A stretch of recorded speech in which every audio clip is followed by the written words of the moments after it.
All right, here's riffs number 2. We're looking at Hendrix's All Along the Watchtower. Now we're just taking a small section of it. We're looking at the riff that is approximately at 56 seconds, okay? Hendrix tuned down half a step for a lot of his songs. I believe this is one of them. So we're playing it in the key of C sharp minor. If you do play with the recording, you are gonna have to bump it up half a step, or you're gonna have to tune your guitar down. But for this video, we're keeping it in standard tuning, okay? So let's do the breakdown of the riff. Here we go.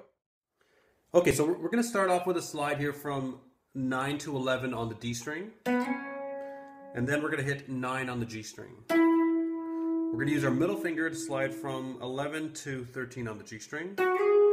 We use the middle finger because it gets us in proper position for this next part, okay? And then we hit 12 on the B string. We're gonna bend a full step bend on 14 on the B string. We're gonna pick the bend as it's still up, and we're gonna release it. And then we're gonna hit 12 on the B string. And then we're gonna finish this small section of this riff with another full step bend. So far, this is what we have.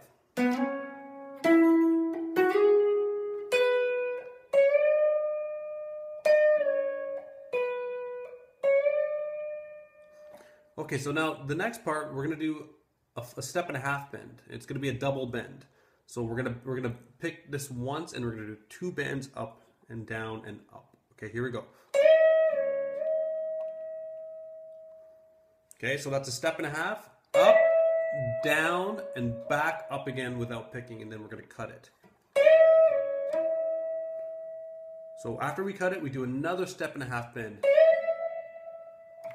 So if we put those together,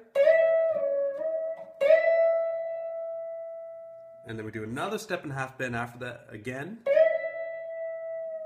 and we drop it.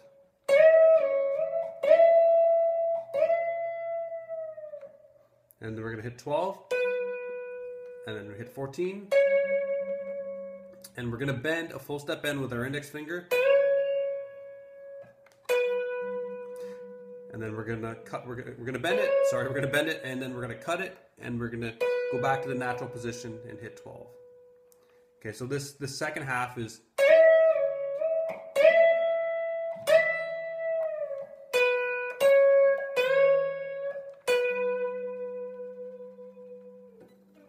Now, if you're not comfortable with your index finger, you could use something else for that last full step bend.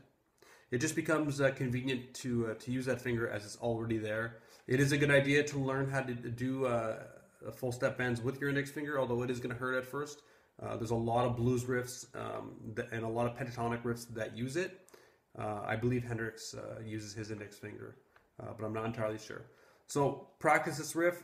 Focus on the pitch of the bends, the full step, the step and a half.